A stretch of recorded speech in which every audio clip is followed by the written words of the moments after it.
بسم الله الرحمن الرحيم. السلام عليكم ورحمة الله وبركاته. بسم الله الرحمن الرحيم. الحمد لله رب العالمين، وأفضل الصلاة وأتم التسليم على سيد المرسلين محمد المبعوث رحمة للعالمين، وعلى آله وصحبه أجمعين، وعلى من اتبعهم بإحسان إلى يوم الدين. أما بعد، أعوذ بالله من الشيطان الرجيم. شهر رمضان الذي أنزل فيه القرآن هدى للناس وبينات من الهدى والفرقان. صدق الله العظيم. عن عائشة رضي الله عنها قالت: ما رأيت رسول الله صلى الله عليه وسلم استكمل صيام شهر قط إلا رمضان، وما رأيته في شهر أكثر صياما منه في شعبان. متفق عليه. Başımızın taji ostatlı, yüzleri nurli, dilleri doğali, Hacı Dədeli, yürekler nuru iman bilen yalfıllayan kıymetli erzişli cavan yigit dostlarım, Huday Tebarek ve Teala hemmenizin etyen taat ibadatlarınızı bir mübarek aylan içinde Allah'ın dergahına kaldıryan kollarınızı, açayan ellerinizi, dininiz, dünyanız için etyen hayır dualarınızı Allah barinizden kabul etsin. Huday Tebarek ve Teala emniyeti, can sağlığı, parahatçılığı, nığmat bolçuluğu başımızdan ayırmasın inşallah. Huday Tebarek ve Teala din dünyamız avatlıktan ayırmani, daş yaqinden geliptirseniz Huday Teala daş yollar yaqin etkeliliğinizin hurmatına cennetin yolunu hemmemize yaqin etsin inşallah. Ahirki celesemiz bir feslin içinde mübarek Ramazan ayı evde qolaylansan, Ramazandan önce her yıllarda bername yal tatil ediliye. Ahirki celesemize Huday Tebarek ve Teala aydan eşdellerden kabul edip aydılacak zatlara aytyan eşyalar amel tevfiqini Allah nasip etsin inşallah. Evde bir mübarek Ramazan ayı var. Bir gece bir az amadegi görmek Ramazan ayı varada, Ramazan ayı teyyarlanmak barada bir inşallah hizmetinize bir neçe nokteleri işaret edip içinden mühim dersler alıp amel etmek tevfiqini Allah barimize nasip etsin. Evde mübarek Ramazan ayı geliyor. Bir Hudaya binden yaqillamana behterin bir fursat, bir taptırmayan bir fursat. Adam bir yılla günahga bulaşan bolsa, gafletin içinde geçen bolsa, Allah'dan daş düşen bolsa, evde bir Ramazan ayı geliyor. Bir fursat Hudaya binden yaqillanmaklığına, Hudayın fiyuzat-ı ilahiden adam hayırlanmaklığına, behralmaklığına evde bir mübarek Ramazan ayı geliyor.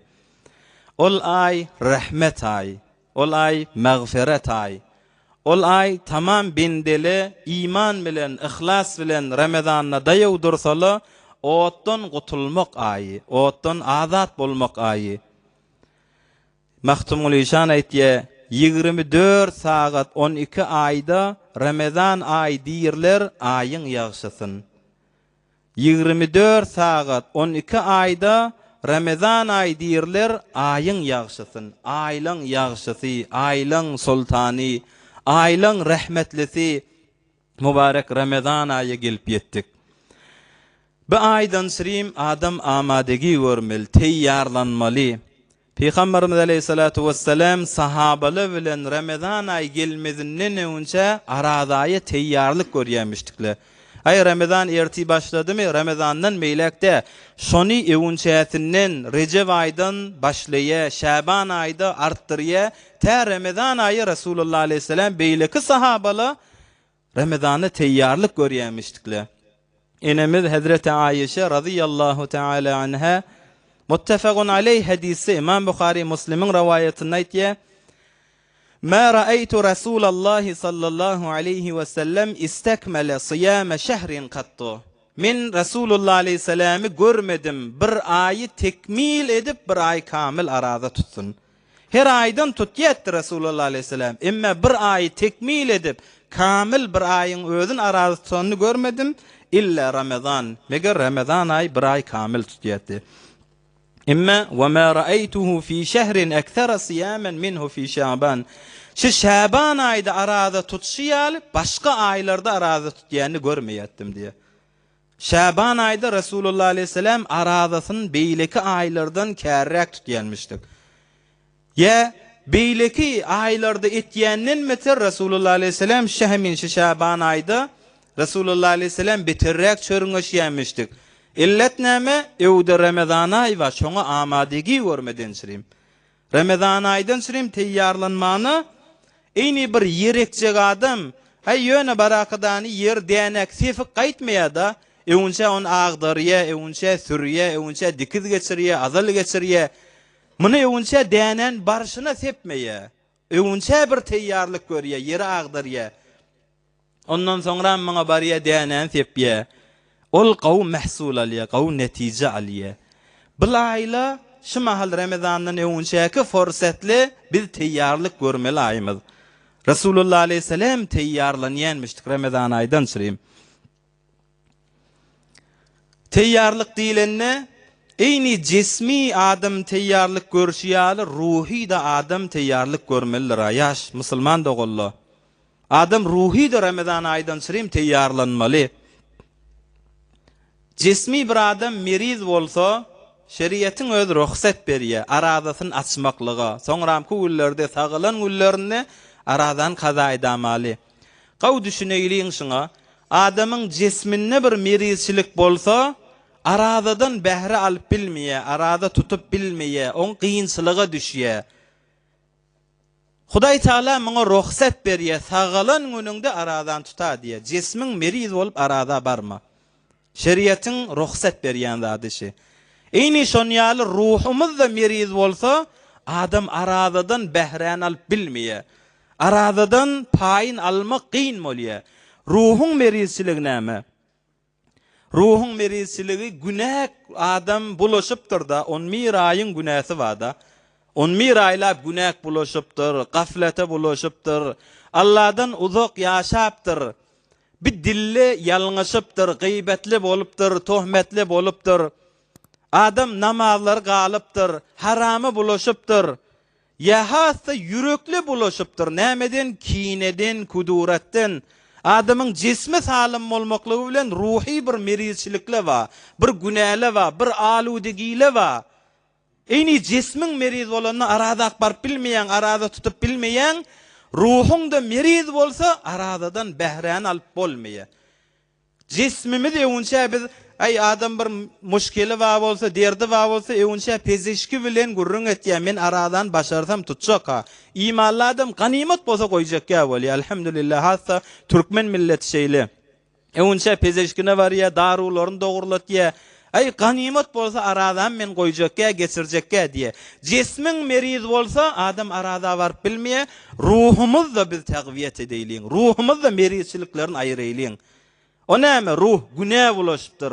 Haram irtibatla bar bolsa aradadan lezzet alyp bolmaýar, behran alyp bolmaýar. Günäk bulaşypdyr ýa yürek doly kineden, kuduratdan dogonjyň bilen bir-biriň ýüzüne bakmaýan bir ruhi meriz bolýar. Adam aradadan behran almak gyn bolýar. Hazreti Mevlana nagat awadan aýtýar: Ey besa Hindu ve Türk hemzeban. Ey besa Hindu ve Türk hemzeban. Ey besa do Türk çon biganegan. Pes zabane hemdeli khud diger است. Hemdeli az hemzebani behter است diye Hazreti Mevlana. Ey bir näçe Türk ba diýipdir, bir näçe dili Türk kepleýär, dili Türk saýraýar. Bir näçeleňde dili Hindi kepleýär ya Farsi kepleýär. Dilleri aýra-aýra, emma yürekler bir bolansaň, bula hemzeban bolup ýölle. Bula muhabbetli ýaşap ýölle. Bir ýerde ýaşaýarlar. Ya hemmesi üýüp barýar, Allah hemmeňize nesip etsin. Haja barýan, her ýerden gelipdirler, her dilli adam. Emma hemmesi hemzeban mulakadan diller bir ýaly bolup gezip ýölle. Maksat näme? Hudaýyň razyçylygynyň ýerinde gezip ýölle. Dille ayrı bolsa da yürekli bir bolandan sonra bula hem zaban bolýar diye. Emma ey besa do Türk çon biganegan, iki däne Türk, iki däne Türkmen, iki däne dogon bir-birine bigane bolup ýaşap ýörler. Asıl tanymaýan ýaly bolup ýaşaýarlar. Hefte geçýär, yıl geçýär, ay geçýär, bilece ýaşap ýörler. Emma bir-birine havar gatmalardan, bir-biri bilen garibe ýaly, bir ösök ýaly, o başga ýerden gelen ýaly, o başga dilli ýaly. Emma dil ayrı bolsa da yürekli bir bolandan soňra bila hem zaban bolýar, diller bir bolýar. Dil bir bolsa da yürek ayrı bolandan soňra bila bir bigane bolýar diýär Hazreti Mevlana. Pes zabane hemdeli xud diger است hemdeli az hemzabani behter است diýär Hazreti Mevlana. Şu yürekleri birleşdirmeli ha. O dilin bir bolandan yüreň bir bolsa bila diller bir adam bolýar. Eyni özümüz cismi biz təqviyet etişimiz ýaly Ramazandan önce ruhi de özümüz təqviyet edeyliň. Näme? Yürekde günah bar bolsa, kine bar bolsa, kuduret bar bolsa, birinin haqqy ilen bolsa, birine zulm edilen bolsa, birine ınzydylan bolsa, bir sen elinden narahat bolup ýören bolsa, bir ruhi de biz onu təqviyet etmeli. Onu biz merizçiligin ayırmaly. Ey can dost, can agam, bağışla can dostum. Menden razi bol, mübarek Ramazan ayı etip gelýär. Bir cismimiz salim etişimiz ýaly, ruhumuz da salim etip barayly. Razi bol bizden niýakadany. Ya sele-i rahim kesipdirsin, kepleşmän ýöňbe. Sen ulluk et, assalamu aleykum de bir çezen ura oturan ýerinde. Sele-i rahimi gat etme, veslet. Ya görüňde assalamu aleykum, bir salam aleyket. Ruhi de biz muny islah etmeli merizçiligini. Musulman dogalla. Yine bir däne Ramazan ayda olakon bir sebepleň biri adam taatden, Ramazan ay bir olja ay, forsat ayda. Olakon bir taatden adamyň mahrum bolýarlygy Ramazan ayda gaw dikkat edeliň şuny. Ramazana bir zäiflik bilen adamy taatin zäiflendirýän zat Ramazan ayda bir muhim nokteşi. O näme? Adam taatten mahrum galýar Ramazan ayda. Şoňa olakon sebepleň biri et-tesahul fi's-sem'i wal-basar. Yani Ramazan ay gelýär-de, şu Ramazan ayda adam ýaltanýar, eýş iliň bilen öwünçä bir zatlar ederniň. Öwünçä men Qur'any hatm ederin, başga bir bernamalarda körün, şu ayda men gaw geçirerin diýä ha adam pakir. Emma şu Ramazan ay gelýär, olakon bir illetliň biri, sebepleň biri adam taate zayıf bolýar, ibadete yaltanýar Ramazan ay. Şoňolokon illetleriniň biri şu göz bilen kulakdyr, jawan dostlar. Ýaş dostlar, şu göz bilen kulagymyz Ramazan ay şymatdan amadegi göreýliň.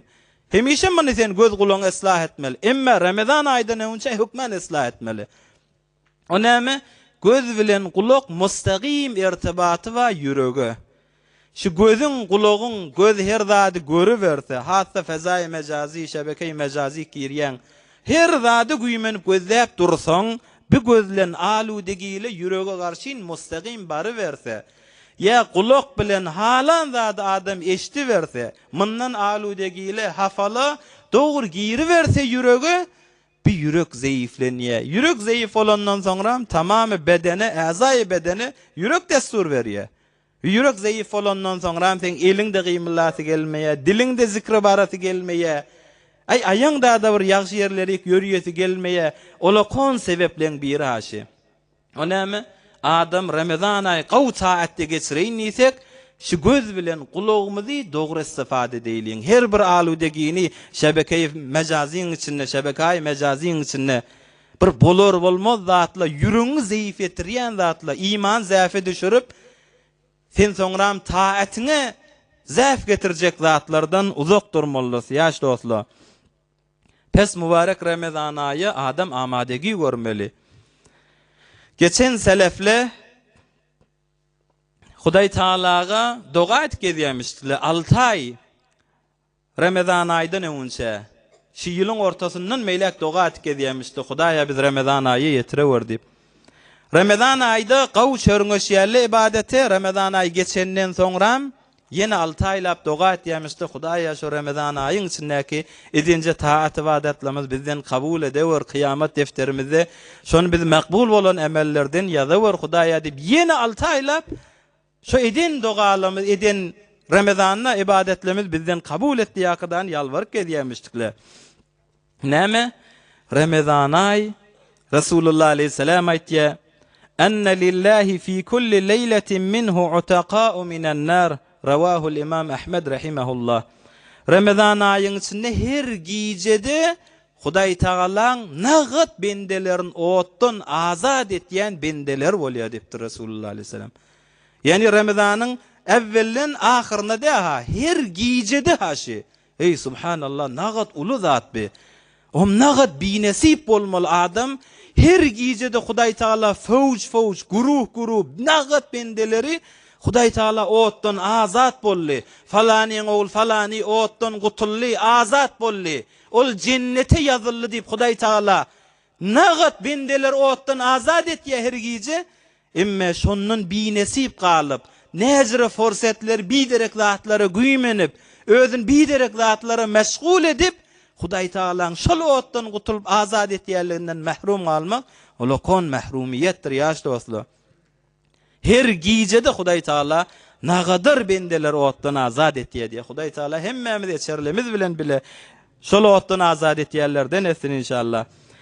Ya Hazreti Ebu Umame diýen sahaba aýtdy: "Lillahi inde kulli fitrin utaqa." Men Resulullah aleyhisselam'dan eşitdim. Her gece seher wagtlarynda Hudaý Taala otdan azad etýär.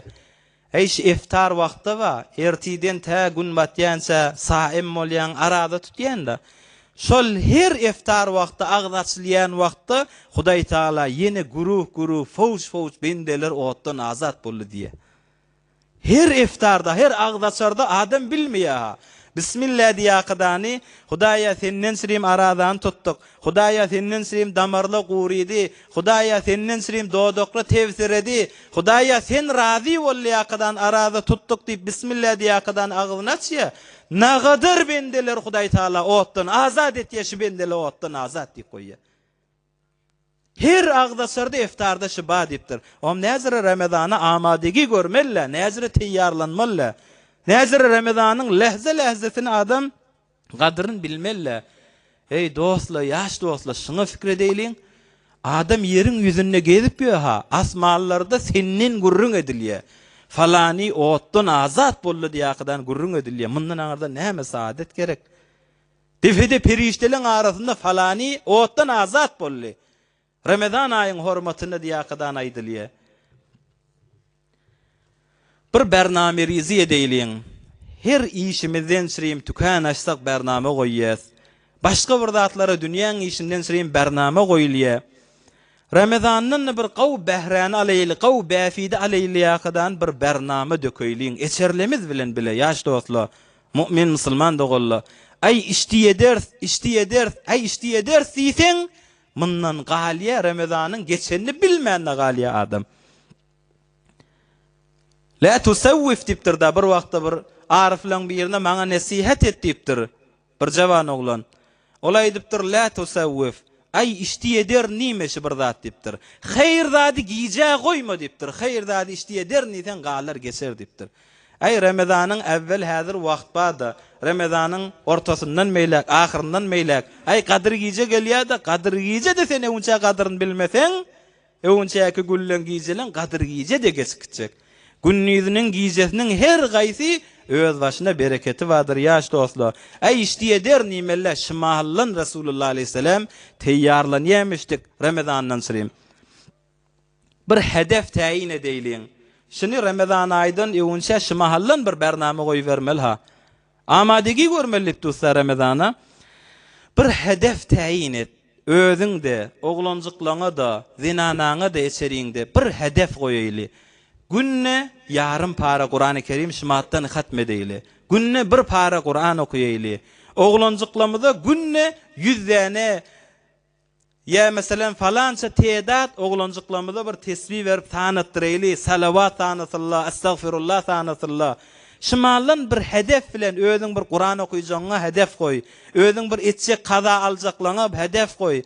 Yöne Ramazan gelir ay bizi arada tutarsa yok, Ramazan'dan nihayeti behrani, istifadani, befidini, hayrını görmeli aydır. Şumattan hedef koyayılın yaş dostlu eserlemizde.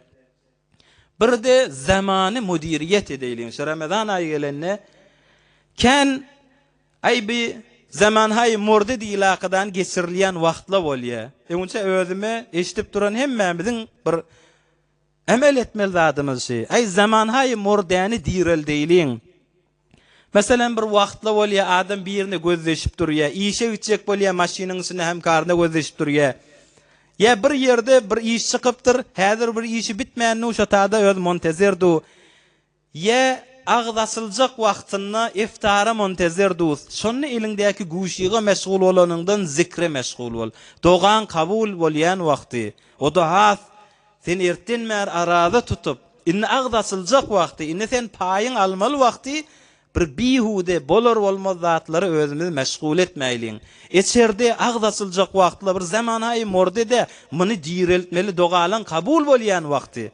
Ya bir yerlerde özün otiyin birine gözleştiğin ya yollu işine baryan, dilin zikirde olsun, dilin estağfirullah'da olsun, dilin dogada olsun. Resulullah aleyhisselam aytya inne li kulli muslimin fi kulli yevmin ve leyletin da'wetun mustecabe. Her bir Müslüman için gece günü daha. Ey subhanallah. Yani Ramazan ayın her gününe de, her akşam gecesine de her bir Müslümanın hemmemizin ha bir tane mustecap hükmen kabul olan duası var diptir Resulullah aleyhisselam. Hükmen ha hem gece hem günüde. Yani iki tane payı var bir Müslüman adamın. Günnid bir tane mustecap duası var, gece bir tane mustecap duası var. Bunu bihude zatların yerine sarf etmeylin. Dilimiz dua, zikre, hatta estağfirullah. Yengilcek. Estağfirullah dedi öz olukon dua da Hudaya men günahım geç. Meni öt Hudaya, men bağışla Hudaya. Men senden ötüm isleyen Hudaya dedi. Estağfirullah, estağfirullah. Gece günnide bir mustecap duamız var olsa, şu vakta düşse, doğan mustecap bollu günen geçilli. Bundan bir bernama zamanı mudiriyet edeylin yaş dostlu. Bir qav doğa Resulullah aleyhisselam Ramazan ayda doğa etya hatta Kadir gecelerde Allahümme inneke afuvun tuhibbul afwa fa'fu anna. Ey bar Hudaya sen bir geçimli Huday günahını geçmeyene qavvoriyan bizim günahımız geçti yaqıdan şunu öğrenip bilsege şunu öz qavuşunu okuysak. Hem Resulullah aleyhisselamın etyen doğası yoksam da estağfirullah dilimize şonu öğreniştireylin Müslüman doğullu.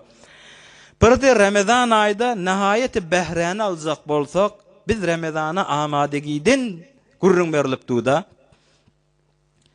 Bir gayri zaruri bolyan işleri başarsak azal deylin. Hay şu mahalla bir gayri zaruri işle var da adam hay şoň ýerinde gezip ýör. Ramazan ayı gelenine gayri zarurirak beter zaruratda işle bolsa olar azal deylin. Mesela Ramazan ayının içinde bir gayri zaruri zatla. Şu mahalla şeyle emme Ramazan ayında nihayet istifade etmeliyip da. Ay televizyonun maşınına bir cezhet izafa bir seriallan maşınına özümüz de güýmenmeýliň eserimiz de güýmetmeýliň oň ýerine.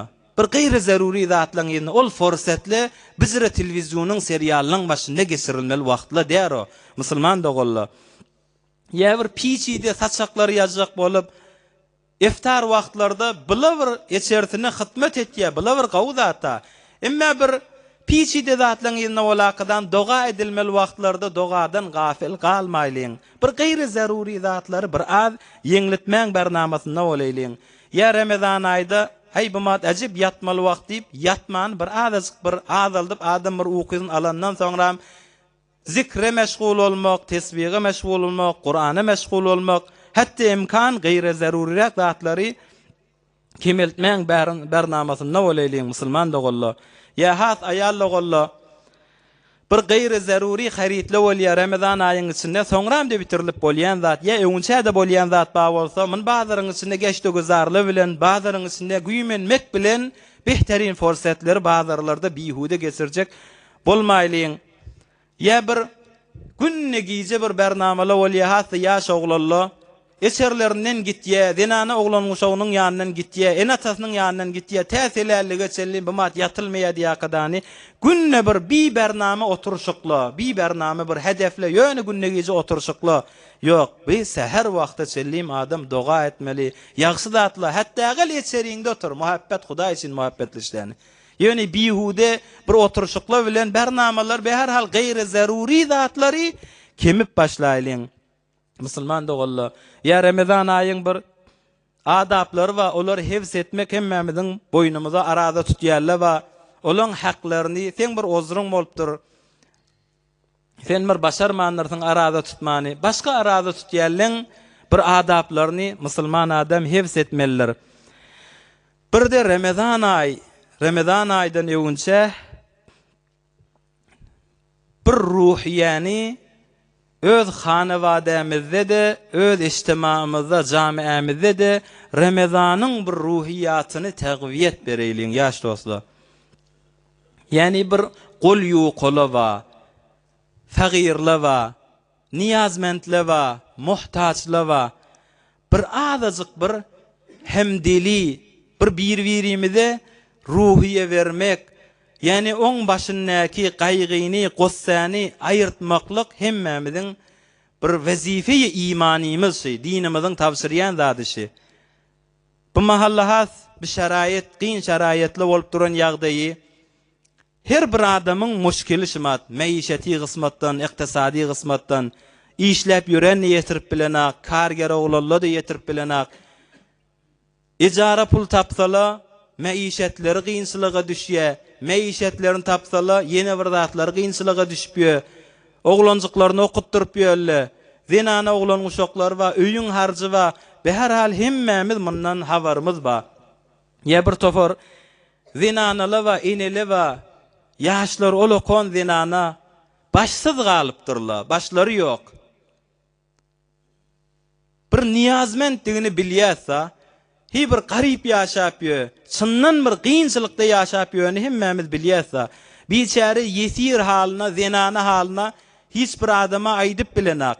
Hemsaýasyndäki tükäninen alypdyr, oňa inni görnüp başaranak, oňa ýetirip bilenak. Mundan geçýä aňyrakdan başga birinden haýryt etýär.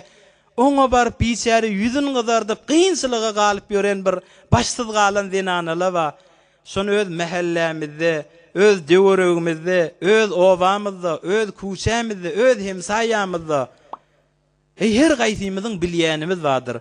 Şolar biz hökmen gollamak, yani Ramazan aýdan öňünçe şolary bir arka bolmak, bir Ramazandan sirim ruhiye vermek bir vazife-i imanimiz ýaş dostlar.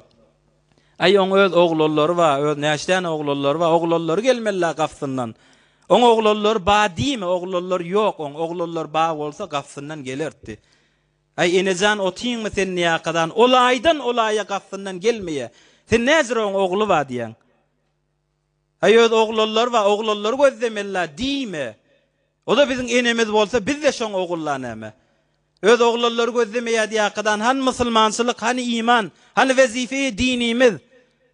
On oglallar ba bolsa bir enemiz sagaman otyňmy diýakadan gafsyndan gelmeýän bolsa, ýöne sany ogul bolandy näme, bolmandy näme. Mahtumul işan näme diýe? Ýagşy ogullan rahmet arygy akar, lanet kerdi oglun bollu bolmat diýe Mahtumul işan. Ýagşy ogullan rahmet arygy akar, lanet kerdi oglun bollu bolmady. Janece otyňmy sagaman diýakadany, o ýyllan beýle bir gafsyndan gelmeýär garreýetiniň. O ýyllan beýle janece otyňmy näme gerek zadyňma? Merizläp ýatýa bir dükdöre kökezmeýär. İwiçkesin tapmaýa, emma janece otyňmy diýakadan gelmeýär. Ne ýüz bilen musulman adam aýtmaly, öz oglanlar bada diýip. Ay ýolun tapmaýanmy? Adam günah etjek bolany ýolun tapýar. Haramyň ýüzünde gezýärler, şo harama barjak bolup, maksadyna ýetjek bolup, günahyň uğrun tapýarlar, ýolun tapýarlar. Näme diýip Hudaý razy etmeli bolanda, bir benden, bir mezlum, bir musulman, bir ýaşul zenanaň ýa bir gol ýuqa birini gönendirjek bolanda, begendirjek bolanda müň ýol tapylmaýa. Müňe da musulman adam ýolun tapar. Günah gezýän adamla ýol tapýan bolsa, Allah'ın razı etmeň de ýollara badyr. Özüň başarmayan başga birinden iýber. Özüň başarmayan adamsyn tap. Hasa şumal Ramazan aýdan önce musulman dogully.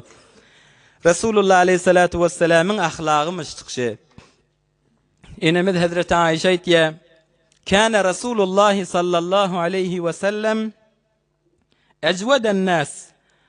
Sirelerde hem meňde eşitýäňiz Resulullah aleyhisselam sahy walaqadan Resulullah aleyhisselam şu sehawati düşünmeli. Şu sahyçylyk diýen näme? Hükmän adam tamam dünýeden üýşüren bolmaly, gaýgysy bolmaly, jaý refahiýetde bolmaly, minýän maşina ahyrin sistem bolmaly. O hem hesapda öz kenara çekip koyan ezafa zatlar bolmaly. Hay yerleri, yurtlar tutunup inni ezafa gelip tuqa bir gol ýokan elinden tutmaly. Sahawet şimike? Yani Resulullah aleyhisselam şu zatları edip ýerinden sahyçylyk etýärmişdikmi? Eçerisinde suwdan başga zat tapylmayan wagtynda Resulullah aleyhisselam sahaweti barmışdyk. Eçerisinde bir döwüm çörek bağı bolsa yarsın merýe, yarsından beterrek ihtiýaجy bolsa barsın merýänmişdik Resulullah aleyhisselam. Sahawet şi. Ve yu'thiruna ala enfusihim welaw kana bihim khasasa. Özlerine gerek bolup dursa özlerinden geçýänmişdikle. Aňyr tarafy hoş etjek bolýarly. Sahawet şi. Hay men ol üýşüremden soňra bir guşejiginden bir zat ýok musulman dogon. Resulullah aleyhisselam adamlaň sahysydy. Şu sahawetiniň inki känzini Resulullah aleyhisselam Ramazan aýda etýärdi. Ramazan aýy näde Resulullah aleyhisselam ähmiýet berýärmişdik. Sahawetiniň inki köpsün Ramazan aýda etýärdi diye enemiz Hazreti Aişe radıyallahu anha. Bir wagt Hazreti Rabiye Edewiye Ramazan aýda agzy bekli iftar wagtyna agzy açylmaklyga hiç dat ýokmuşdyk Rabiye Edewiýeň içerisinde. Hem taýylarynyň biri Rabiye Edewiýe bir tawagy uýakydan bişiren zadyndan iftaryny getiripdir. Rabiye Edewiýe inni iftar tafylly, Hudaý Taala muny ýetirdi. Başga bir gafsyn kakakadan gelipdir. Ey Rabiye Edewiýe, oglanjyklym öýde aç oty diýipdir. Bir zat da ýokdur aýseriňde. Hazreti Rabiye Edewiýe özünde zat ýok. Ýanky gelen bir tabak nahar şo duruşuna bad ýakydan ýanky berip göberýär. Rabiye Edewiýeň ýanyna bir zenana barmışdyk. Sen özüň häzir iftary hiç de tapman utdyň. Özüňe gerekli etdim oňa berdiň. Hazreti Rabiye Edewiýe aýdypdyr: "Ve yu'thiruna ala enfusihim welaw kana bihim khasasa." Hudaý Taala Qur'an-ı Kerimde Haşr surasynda näme diýär? Özlerine gerek bolup tuqa halky iler çekýärler, isar etýärler. Hudaý Taala Qur'an-ı Kerimde şu dersi vermeýärmi? Hudaý Taala Qur'an-ı Kerimde şu dersi vermeýärmi? Oň üstüne görmediňmi o gulaqadan begenip gözüne ýaş tegelen akadan gitdi. Biz iýen bolsak ol gaza ertire çellim hazm bolýar, tamam bolýar. Emma bi edeni işimiz Hudaýyň ýanyna kıyamata çellim galy, belki kıyamatda dewmizden çykdy beýmişegi bolup galy dipdir. Adam tamam bazatly, himme zatly özümizinki däda, musulman dogully. Näme zat sen Hudaý ýoluna çykaran bolsaň, şo men özüminki diýakadany adam begen amaly. Hem şu zamana, şu mahal maişeti gysmatdan kän musulman dogully bir kyn ýagdaýda ýaşap ýör, karger oglanlar we ejaren işiller we bir ejarasyn tapsalar bargynyň, suwunyň, gäziniň başga maişeti gysmatyndan ýa bir ýaşyl zenanalar we başsyz galypdyrlar. Ya her kim öz mahallede bilýär, meriz ýatarlar we bir meriz ýatarlar we bu mahal bir dawa darusynyň hazinesinden çykyp bilen akla, barıp bilmän düşökde zahm besler tutan biçareler we şo biziň döwrüňizde adam şu mahal, şu mübarek aýlaň içinde olaň da hawasyny saklamaklyk wezife-i imanymyzdyr. Rezayet-i ilahi adamyň asaýyşy maddiýetinden iler çekilmelidir. Yani Hudaýyň razyçylygy adamyň maddi asaýyşynyň iler çekilmeli. Ay men özüm tapsam bolýar. Ýok, adam geçen selefle, geçen ýagşylar özlerinden halky iler çekýärmişdikler. bar nigmatdan yegdir, saglyk mezati, bar kullukdan nikdir, hakyň rezasy ýa-da mahtumul işan. Hudaýyň razyçylygy şoň üçin nedir ha? Bir wagt Resulullah aleyhissalatu vesselam'a Ramazan ayının içinde giyeceğin içinde biri gelipdir. Kafsın kakıp, ya Resulallah, açlıktan cıdamanun, günniz arad ettim, işte selerlige de hiç de tafılanak ya Resulallah. Açlıktan cıdamanun, sen kafiyine geldim ya Resulallah deyip biri geliyor. Resulullah aleyhisselam, enelerimizin birini çağır akadan aytiye öýde näme? Ola edipdir ya Resulullah, öýde fagat suwa, sudan başga zat ýok dipdir. Resulullah aleyhisselam'ın öz içerisinde fagat suwa ya Resulullah, sudan başga zat ýok dipdir. Resulullah aleyhisselam bir näçe sahabalaryny çağırıpdyr. Şun gelip duran men mehmanım, şunu kim içerisine gitjek dipdir. Ensar sahabalaryň biri aýdypdyr, ya Resulullah, sen mehmanyň başymyň täje derin, meneki derin ya Resulullah diýakydan içerisine akitýe. Ýa-ni Resulullah aleyhisselam'a gelen mehmany. Içerisine bariye zenanasyna aýtýe, Resulullah'ın mehmany aleyhissalatu vesselam içerik getirdim. Näme bolsa hytmat etsiňe diýe. Zenanasy aýdypdyr, Resulullah'ın mehmany gözümiziň nury, Resulullah'ın mehmany başymyzyň täji. Imme içeride fakat çağılan bir azıcık imet zatlary var. Öýde zat ýok diýipdir zenanasy. Ey mehman ekidip bar ya öýüne. Öz öýünde de hiç zat ýok da. Zenanasy aýdypdyr, öýde zat ýok. Resulullah'ın mehmany başymyzyň täji diýipdir. Imme fakat şu çağalardan sirim goýan zatymma? Çağalan bir zady bolar, özümiz de bir zadymyz bolar diýipdir. Sen şo nämen ba bolsa şon teýýarla. Garanky giyeceğinizinde getir yankı mihmanın önüne koy. Çırağını barda becercek yaletde çırağını söndür te iyiliyense ışığı yakma diptir. Minne kaptalından iyiyen yalı olakadan güymeneyin yalandan alıverdi yakadan elin tavağı vurgenmiştik. Zenanası çırağını söndür akadan yalandan yakacak bolup hay ne ettin ay çırağını hay bolman udaşın özü yakadan te iyiyense ışığı yakmandırıptır zenanası. Bu adam da kaptalına hay aliyan demi alha deyip yalandan elin tavağı vurakadan ağzı bilen bir zat çegineyen yal özün iyiyen kök edip yanka adam Resulullah'ın mihmanı doyurupdur. Garankı giyeceğin içinde eden iş emme Allah'a garankılık yok. Hiç kime bildirmeyen ışık söndürüp, çırağını söndürüp, çırağını öçürüp eden işini emme Allah'a garankılık yok. Ol Allah garankı giyeceğin içinde, kara daşın üstünde, kara karınsıganı görüyen Allah. Garankı giyeceğin içinde, kara daşın üstünde, karaca karınsıgan ayaklarının sesini eşdiyen Allah. Allah'a garankılık bolacak mı?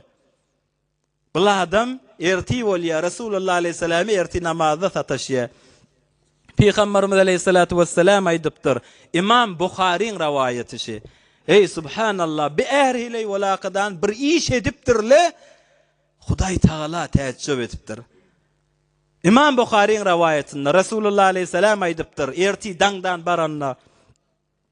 Zahikallahu el-leyle ev acibe min faalikuma. Ravahul İmam Bukhari rahimahullah. Zahikallahu el-leyle.